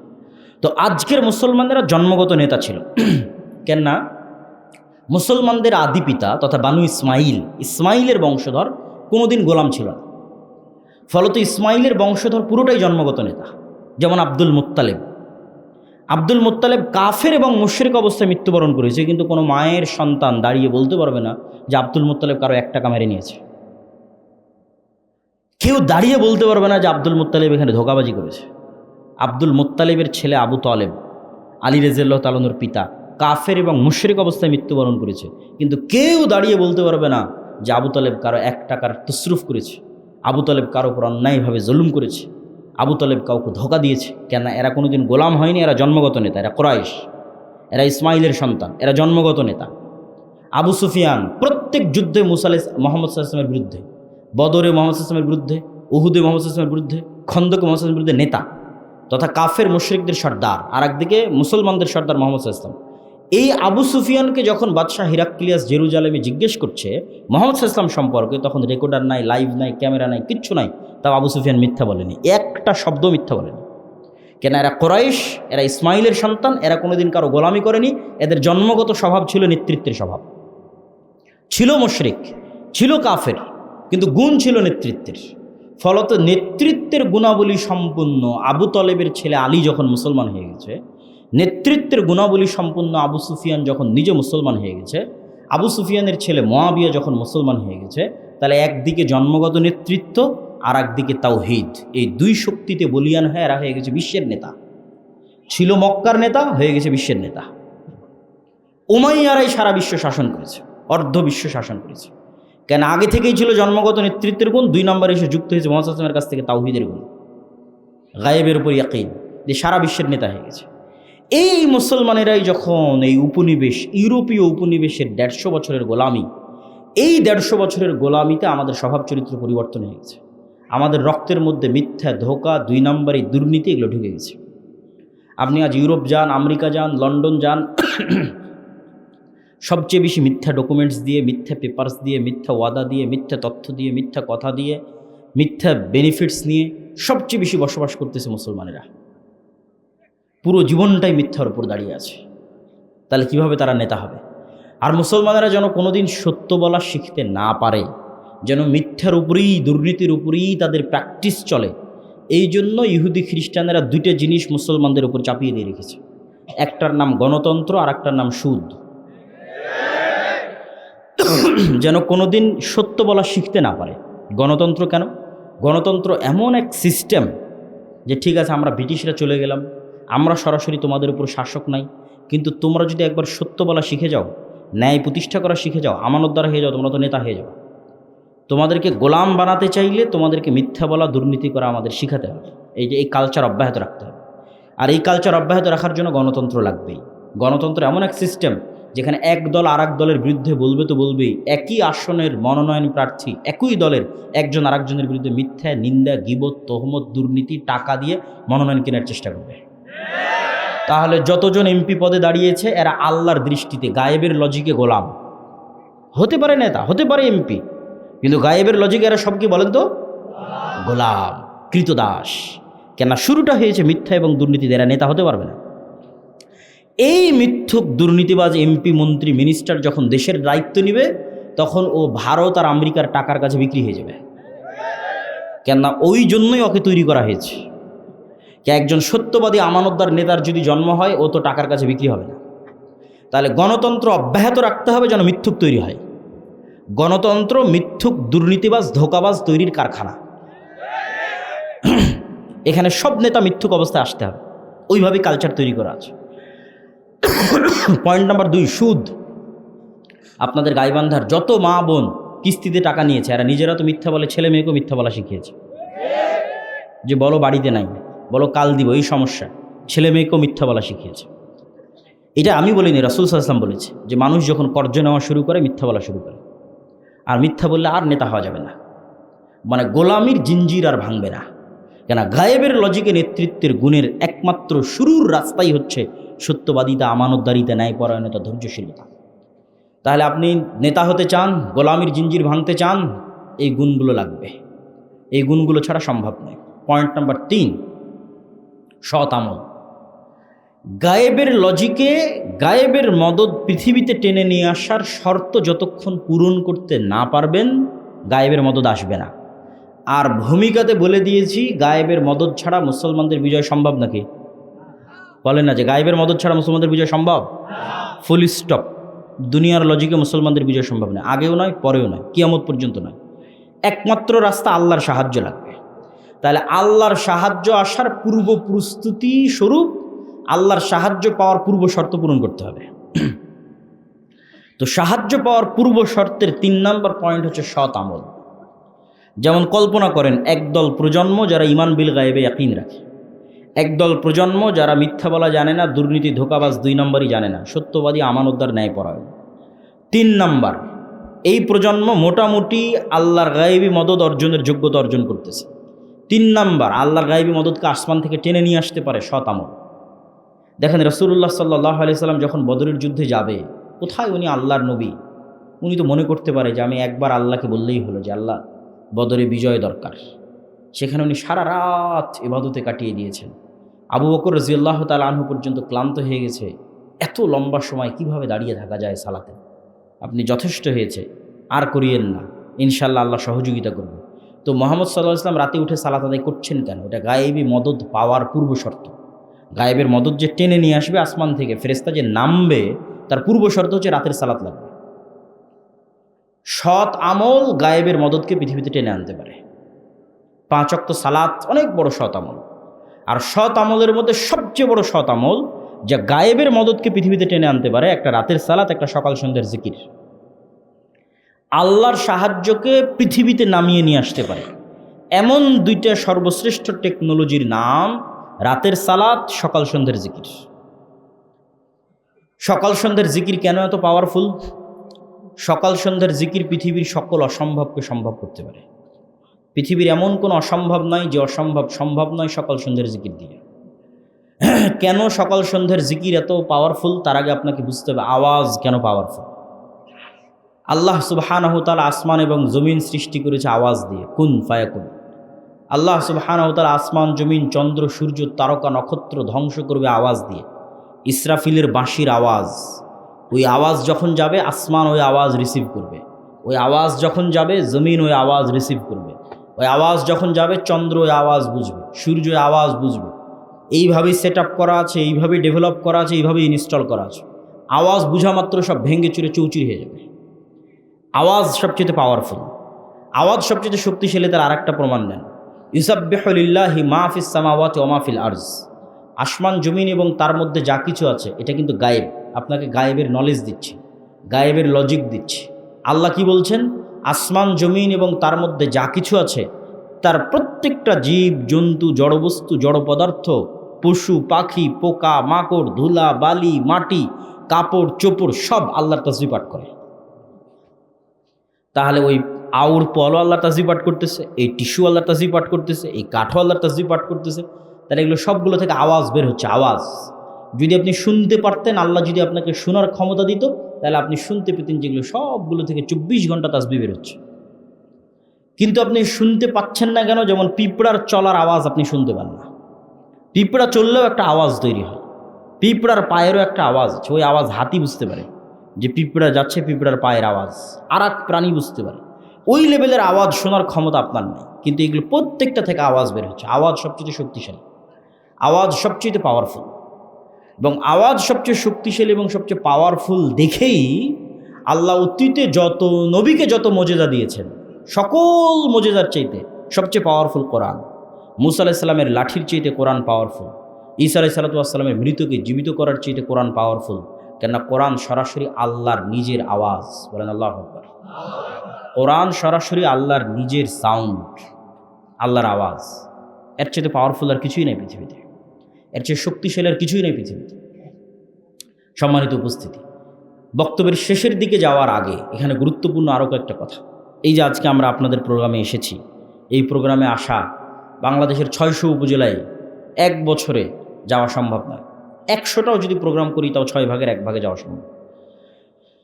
তারপরেও এবার গাইবান্ধাতে অনেক প্রোগ্রাম নেওয়া আছে, কিন্তু এগুলো একটাও স্থায়ী সম্পর্ক নয়। এই 1 ঘন্টার বক্তব্য দিয়ে আমি আপনাকে কি শিখাবো? না দোয়া, না কালাম, না অজু, না সালাত, কিছুই শেখানো সম্ভব না। দিনের মৌলিক বেসিক জ্ঞান শেখার জন্য অবশ্যই মসজিদ ভিত্তিক মক্তব তৈরি করতে হবে। আব্দুর রহিম বিন আব্দুর রাজ্জাকও আপনাদের এই শাখাটা অঞ্চলে মক্তবের সফর দিয়ে গেছে। এই মক্তবের শিক্ষকগুলোকে জামিয়া সালাফিয়া ডাঙ্গিপাড়া, বাবা রাজশাহীতে আর দাওয়া ইলাল্লাহর অধীনে ট্রেনিংয়ে পাঠাতে হবে। প্রতিনিয়ত ট্রেনিং চলতেছে। এখন পর্যন্ত প্রায় 700 মক্তব ট্রেনিং নিয়েছে। এই মক্তবগুলোর মধ্যে আন্তঃমক্তব প্রতিযোগিতা হচ্ছে, যেটা এনটিভিতে রমজানে প্রচারিত হবে। প্রায় 50 থেকে 60 লক্ষ টাকা বাজেট। এগুলোতে কোনো মাদ্রাসার ছাত্র অংশগ্রহণ করবে না, আপনাদের গ্রামের মক্তবের ছেলেমেয়েরা অংশগ্রহণ করবে। এই স্থায়ী সম্পর্কটা খুব জরুরি। এই একদিনের বক্তব্যে আমি শান্তি পাই না, কিন্তু যখন কল্পনা করি যে আমি দিন শেখানোর জন্য যে বইটা লিখেছি, তালিমুদ্দিন বা আদর্শ শিক্ষা, মক্তবের বাচ্চাদের দিন শেখানোর জন্য, ওইটার থেকে প্রতিদিন যদি কোনো মক্তবে কেউ দিন শেখানোর চেষ্টা করে, আমার বিশ্বাস ওই বাচ্চার মগজে মৃত্যু পর্যন্ত দিন স্থায়ীভাবে গেঁথে যাবে। ওইটা আমার কাছে, আমার নিজের কাছে প্রশান্তিদায়ক, যেটা একটা সাদাকায়ে জারিয়া। আমাদের কায়দা থেকে ট্রেনিং নিয়ে এসে যদি কোরআন পড়ায়, ওইটা একটা সাদাকায়ে জারিয়া। এখানে আর আমি কতটুকু সাদাকায়ে জারিয়া করতে পারব? এই মক্তবগুলোর সাথে সম্পৃক্ত হতে হবে। 2 নম্বর, আমাদের সাথে অসংখ্য মাদ্রাসা আল জামিয়া সালাফের সাথে মুআদালা ভুক্ত হিসেবে পরিচালিত হচ্ছে। আজকেরটাও যেমন আছে, আশেপাশে আরও কয়েকটা শিক্ষা প্রতিষ্ঠান আছে, এবং সরাসরি নিবরাস ইসলাম রিসার্চ ফাউন্ডেশন বা আল জামিয়া সালাফের হয়ে সরাসরি আমাদের পরিচালনায় তালুক ঘোড়াবান্ধা, যেটা সালাফিয়া রহমানিয়া মাদ্রাসা, সেটাও আপনাদের কাছে, সেখানেও প্রোগ্রাম আছে। 18 তারিখ শাইখ আব্দুর রাজ্জাক বিন ইউসুফ আসবে ওই প্রোগ্রামে। এই প্রতিষ্ঠানগুলোর সাথে আপনাদের সম্পৃক্ততা বাড়াতে হবে। 3 নম্বর হচ্ছে, আমাদের যে বই পুস্তকগুলো আছে, যেমন আজকে যে বক্তব্যটা দিচ্ছি, যে বক্তব্যটা শেষ করব, এই বক্তব্যটা পুরোটাই লিখিত আকারে আল্লাহর পথে যাত্রা বয়ে আছে। হয়তো এতটা এইভাবে একটার পর একটা যেভাবে বলতেছে এইভাবে নাই, কিন্তু সবগুলোর দলিল সহ লিখিত আকারে আল্লাহর পথে যাত্রা, যেটা নতুন বই, এটা ঈমান বিল গায়বে ইয়াকিন তৈরি করার জন্যই লেখা। আজকে এই বইটা সম্ভবত নাই, কেন বইটা শেষ হয়ে গেছে, বাজারেই নাই। এই বইটা অনলাইন থেকে খুঁজে আপনাদের অর্ডার দিয়ে বইটি পড়ার উদাত্ত আহ্বান জানাচ্ছি। পাশাপাশি শাইখ আব্দুর রাজ্জাক বিন ইউসুফের যে বইগুলো আছে, উপদেশ, সালাতের বই, দোয়ার বই, এই বইগুলোকে আপনারা মূল্যায়ন করবেন। এবং 1000 প্রশ্নোত্তরের একটা বই আছে, ফতোয়ার, যেখানে তায়াম্মুম বলেন, অজু বলেন, ফরজ গোসল বলেন, হাইজ নেফাস বলেন, সালাত বলেন, সালাতের একদম শেষ পর্যন্ত 1000 প্রশ্ন উত্তর, এমন কোনো প্রশ্ন নাই যার উত্তর নাই। এই বইগুলোকে আপনারা মূল্যায়ন করবেন। আর যেটা মূল্যায়ন না করে যেতে পাবেন না, সেটার নাম মাসিক আল ইতিসাম। এই এত ব্যস্ততার মধ্যে, প্রতিদিন এত প্রোগ্রামের মধ্যে আমি নিজে 3টা প্রবন্ধ লিখি মাসিক আল ইতিসাম। একটা সম্পাদকীয় লিখি, একটা মিন্নাতুল বাড়ি লিখি, একটা স্বাভাবিক একটা প্রবন্ধ লিখি। এই মাসিক আল ইতিসাম যদি আপনারা মূল্যায়ন না করেন, তাহলে আপনাদের সাথে আমাদের স্থায়ী যোগাযোগ নাই। আপনারা যারা শিক্ষিত মানুষ, পড়তে চান, আমাদের লাস্ট পয়েন্ট শিক্ষা এবং জ্ঞান, সেটা সম্পর্কে বলবো, তখন বুঝবেন শিক্ষা জ্ঞানের গুরুত্ব কী। তো এই মাসিক আল ইতিসামকে মূল্যায়ন করবেন। আমরা কি বলছিলাম? সকাল সন্ধ্যার জিকির পৃথিবীর এমন কোনো অসম্ভব নাই যা সম্ভব করতে পারে না। সকাল সন্ধ্যার জিকির এমন কোনো অসম্ভব নয় যা সম্ভব করতে পারে না। যেমন জাকারিয়া আলাইহিস সালাতু ওয়াস সালাম বলছেন, আল্লাহ আমার সন্তান দরকার, বন্ধা স্ত্রী, তিনি বৃদ্ধ, কেমনে সম্ভবে অসম্ভবকে সম্ভব করা? আল্লাহ বললেন, এই অসম্ভব সম্ভব হওয়ার রাস্তা হচ্ছে তুমি সকাল সন্ধ্যায় জিকির করবা। জিকির আওয়াজ তৈরি করে। এবং জিকিরের সবচেয়ে মজার পার্ট কি জানেন? জিকিরের সবচেয়ে মজার পার্ট, দোয়া তো আমরা সবাই করি, দোয়াতে নিজের স্বার্থটা বেশি থাকে, আর জিকিরে কিন্তু কিছুই চাওয়া থাকে না। আপনি বললেন লা ইলাহা ইল্লাল্লাহ, এর মধ্যে কি চাওয়া আছে? কিছুই চাওয়া নেই। আপনি বললেন লা ইলাহা ইল্লাল্লাহু ওয়াহদাহু লা শারীকা লাহু লাহুল মুলকু ওয়া লাহুল হামদু ওয়া হুয়া আলা কুল্লি শাইইন কাদির, এর মধ্যে কি চাইলেন? কিছু চান না। আপনি বললেন লা হাওলা ওয়ালা কুওয়াতা ইল্লা বিল্লাহ, এর মধ্যে কি চাইলেন? কিচ্ছু চান না। আপনি বললেন সুবহানাল্লাহি ওয়া বিহামদিহি সুবহানাল্লাহিল আযীম, এর মধ্যে কি চাইলেন? কিচ্ছু চান না। আপনি বললেন সুবহানাল্লাহ, আলহামদুলিল্লাহ, আল্লাহু আকবার, কি চাইলেন? কিচ্ছু চান না। এই জন্য দোয়ার চাইতেও পাওয়ারফুল হচ্ছে জিকির। কেননা দোয়াতে মানুষের নিজের ব্যক্তি স্বার্থ একটু হলো কাজ করে, যে আল্লাহ আমার এটা দরকার, আমার এটা দরকার, আমার এটা দরকার। আর যখন আপনি জিকির করতেছেন, তখন পুরোটাই নিঃস্বার্থভাবে আল্লাহর জন্য। এবং সব ফেরেশতাদের বৈশিষ্ট্য জিকির। আসমান জমিন জীব জন্তু পশু পাখি সবাই আল্লাহ সুবহানাহু ওয়া তাআলার জিকির করে, মানে তাসবিহ পাঠ করে। এই জন্য তাসবিহ পাঠ খুবই গুরুত্বপূর্ণ, খুবই পাওয়ারফুল। সকাল সন্ধ্যা, সকাল সন্ধ্যা মানে ফজরের পর থেকে সূর্য ওঠা পর্যন্ত, আর সন্ধ্যা মানে সূর্য ডুবার পরে নয়, সন্ধ্যা মানে আসর থেকে সূর্য ডুবা পর্যন্ত। এটা একটি হারানো আমল যা আমাদের আদায় করা উচিত। পয়েন্ট নাম্বার 4, মুসলমানদের বিজয়ের জন্য 4 নাম্বার পয়েন্ট, শিক্ষা এবং জ্ঞান। মুসলমানরা গোলামি থেকে মুক্তি পাবে, স্বাধীন হবে, নেতা হবে। পয়েন্ট নাম্বার 4, শিক্ষা এবং জ্ঞান। আল্লাহ সুবহানাহু ওয়া তাআলা যে সিস্টেমের উপর পৃথিবী ডেভেলপ করেছেন, এই সিস্টেম উনি ভাঙতে চান না, খুব কম ভাঙেন। যেমন আল্লাহর পৃথিবীর সিস্টেম কি, কাউকে যদি আগুনে নিক্ষেপ করা হয় পুড়ে যাবে, কত বড় আল্লাহওয়ালা তাও পুড়ে যাবে।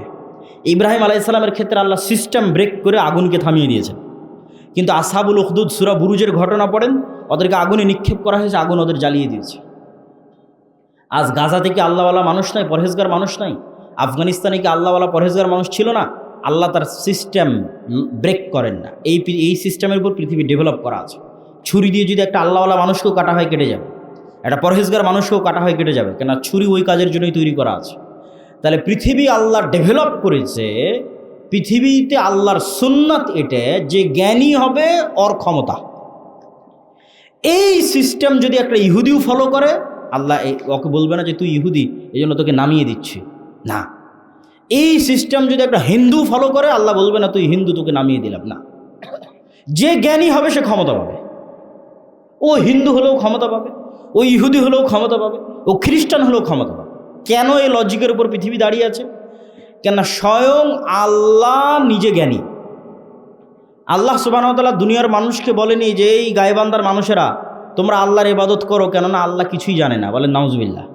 এটা বলেছে নাকি আল্লাহ? আল্লাহ বলেছে তোমরা আল্লাহর ইবাদত করো, আল্লাহ এত জানে যে তোমাদের অন্তরের খবরও জানে। তাহলে জ্ঞানী হওয়া কার গুণ? জোরে বলেন, জ্ঞানী হওয়া কার গুণ? আরো জোরে বলেন, জ্ঞানী হওয়া কার গুণ? আল্লাহর। আপনি মুসলমান জাহেল থাকবেন আর আল্লাহ আপনাকে ক্ষমতা দিবে? অসম্ভব। এই লজিকের উপর আল্লাহ পৃথিবী দাঁড় করান। জ্ঞানী হওয়া আল্লাহর গুণ। পয়েন্ট নাম্বার 2, জ্ঞানে ক্ষমতা পাওয়া যায় তার 2 নম্বর দলিল। ওয়াইজ কুলনা লিল মালাইকাতি ইসজুদু লি আদম ফাসাজাদু ইল্লা ইবলিস ওয়াইজ ক্বালা রাব্বুকা লিল মালাইকাতি ইন্নী জাইলুন ফিল আরদি খলিফা। আল্লাহ ফেরেশতাদের ডাক দিয়ে বললেন আদমকে সৃষ্টি করব। আদমকে সৃষ্টি করার পর ফেরেশতাদের বললেন আদমকে সিজদা করতে হবে। ইবলিস বলল আদমকে সিজদা করতে পারবো না, কেননা আদম মাটির তৈরি, আমি আগুনের তৈরি। ইবলিসের প্রশ্নই ভুল, ইবলিসের প্রশ্নই ভুল। কেননা ইবলিসের প্রশ্ন হচ্ছে ইবলিস আগুনের তৈরি হয়ে মাটির তৈরি, আদমকে সিজদা দিবে না। যদি কি থেকে তৈরি হয়েছে এটাই লজিক হয়, তাহলে ইবলিসের চেয়েও শ্রেষ্ঠ জিনিস দিয়ে ফেরেশতারা তৈরি হয়েছে, এটা হচ্ছে নূর। কথা মানে আমার বুঝতে পারেন? আগুনে তৈরি হওয়ার কারণে ইবলিস যদি আদমের তৈরি, মাটির তৈরি আদমকে সিজদা না করে, তাহলে ফেরেশতারা নূরের তৈরি, তো জিনের চেয়েও শ্রেষ্ঠ জিনিস দিয়ে তৈরি হয়েছে, তারা কেমনে সিজদা? প্রশ্ন কেন ভুল? আল্লাহ আদমকে তৈরি হওয়ার কারণে কি থেকে তৈরি করেছে এই কারণে সম্মান দেয়নি। আল্লাহ আদমকে সম্মান দিয়েছে কেন? আদম ফেরেশতার চেয়েও জ্ঞানী, জিনের চেয়েও জ্ঞানী। বলেন আল্লাহু আকবার। জ্ঞানের শ্রেষ্ঠত্বে সিজদা চলতেছে, জ্ঞানের শ্রেষ্ঠত্বে সিজদা চলতেছে। ফেরেশতাদের চেয়ে জ্ঞানী, জিনের চেয়ে জ্ঞানী। কি দিয়ে তৈরি হয়েছে এটাতে নয়, অত প্রশ্নই ভুল। ইবলিসকে সিজদা করতে হবে কেন? আদম আলাইহিস সালাম তখন ইবলিসের চেয়েও জ্ঞানী, ফেরেশতাদের চেয়েও জ্ঞানী। কিয়ামত পর্যন্ত যে জাতি জ্ঞানে এবং শিক্ষায় এগিয়ে যাবে সে জাতি ক্ষমতা পাবে। এইটাই আল্লাহর লজিক, এটার উপরেই আল্লাহ পৃথিবী ডেভেলপ করেছে। ওই যে যুদ্ধের কথা বললাম, 300 জন ব্যক্তি পানি পান না করে নদী পার হয়ে তলুত আর দাউদ, ওই যুদ্ধের আগে বানু ইসরায়েলেরা একত্রিত হয়ে নবী শামুইলের কাছে গেছিল যে আমরা জেরুজালেম উদ্ধার করতে চাই, একটা নেতা বানিয়ে দেন। এখন এই যে পাদম শহরের এই মাদ্রাসার থেকে যদি 10 জন লোক আমার কাছে আসে, এসে বলে যে এই মাদ্রাসায় আমরা একটা প্রোগ্রাম করতে চাই, আপনি আমাদের মধ্যে কাউকে দায়িত্ব দেন, কে প্রোগ্রাম করবে? তো আমি কি ওদের মধ্যেই দায়িত্ব দিব না ওদের বাইরে কাউকে দায়িত্ব দিব? ওদের মধ্যেই কাউকে দায়িত্ব দেব। তো বানু ইসরায়েলেরা বড় বড় নেতা 10-15 জন গেছে নবীর কাছে যে আমাদের একটা নেতা বানিয়ে দেন। তখন নবী বলছে আল্লাহ তোমাদের নেতা বানিয়ে দিয়েছে তালুতকে। এরা ডানে বামে খুঁজে পায় না তালুতকে। স্টেজে এতগুলো মানুষ বসে আছে, এর মধ্যে কে তালুত? কেউ নয়। ওই কোথায় কোন গ্রামে এক গরিব মানুষ যাকে কেউ চেনে না, যে নেতা নয়, ওর নাম তালুত। তখন বানু ইসরায়েলরা বলছে, এই নেতারা জিজ্ঞেস করছে যে তালুত না টাকা আছে, তালুতের না বংশমর্যাদা আছে, সে নেতা হয় কেমনে? এবার আল্লাহ বলছে তালুতকে আমি কেন নেতা করেছি? বাস্তাতান ফিল ইলমি ওয়াল জিসম, তালুতকে নেতা বানিয়েছে কেন না? তালুত তোমাদের চেয়ে জ্ঞানী বেশি। বলেন আল্লাহু আকবার। তাহলে আল্লাহর গায়েবের লজিকে ক্ষমতা কার? জ্ঞান যার। ক্ষমতা কার বলেন তো? নেতাকে? জ্ঞানে যে আগিয়ে। এখন আপনি বলেন যে আপনি যদি একটা ইহুদি পাড়ায় যান, একটা ইহুদি গোত্রে যান, ওর ছেলে মেয়ে কী করছে আর আপনার এই গাইবান্ধা শাখাটার ছেলেমেয়েরা কী করছে? গাইবান্ধা শাখাটার ছেলেমেয়েরা বিড়ি, সিগারেট, জুয়া, নেশা, মদ, তামাক, তারপরে free fire, PUBG, TikTok, Facebook, এমন কোনো সময় নষ্টের রাস্তা নাই যেই সময় নষ্টের রাস্তায় এরা সময় নষ্ট করতেছে না। তাহলে এরা নেতা হবে না গোলাম হবে?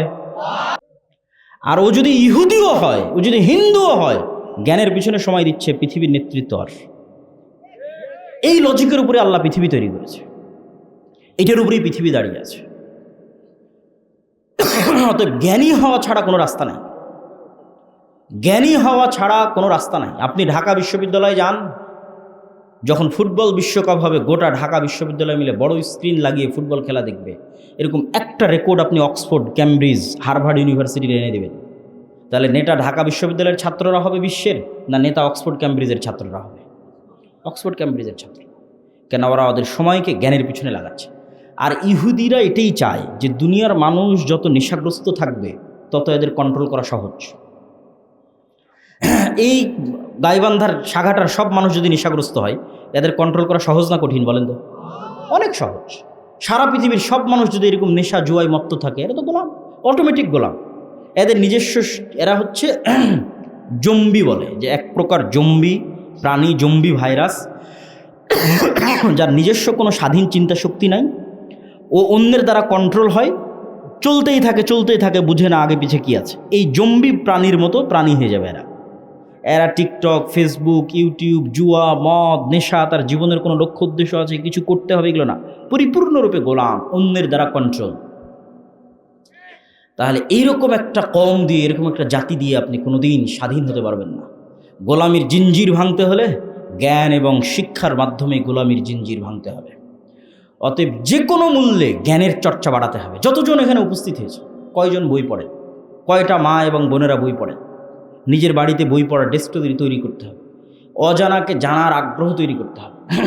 খাবারের টেবিলে যেমন কয়েক আইটেমের খাবার থাকে, আজ এটা ভালো লাগছে না তো কাল ওইটা, এরকম কয়েক আইটেমের বই থাকবে, আজ এটা ভালো লাগছে না তো ওইটা, ওইটা ভালো লাগছে না তো ওইটা, কিন্তু জ্ঞানের রাস্তায় এগিয়ে যেতে হবে। যুবক সমাজ যারা উপস্থিত আছে তাদেরকে জ্ঞানের পিছনে সময় দিতে হবে। এই পুরো ফেসবুককে ডেভেলপ করা আছে, পুরো টিকটককে ডেভেলপ করা আছে, কোটি কোটি টাকা এর পিছনে ব্যয় করা আছে। শুধু এই সাইকোলজিক্যাল যারা সায়েন্টিস্ট, মানসিক বিজ্ঞানী যারা, ওদের পিছনে কোটি কোটি টাকা বেতন দিয়ে নির্ধারণ করা আছে যে কোন কালার, কোন ফিচার মানুষের সময়কে বেশি টেনে রাখতে পারবে, ওই কালার, ওই ফিচার কোনটা বের কর। তখন দেখবে যে সব নীল কালার। কেননা তারা গবেষণা করে বের করেছে যে নীল মানুষের ব্রেনকে বেশি অ্যাট্রাক্ট করতে পারে।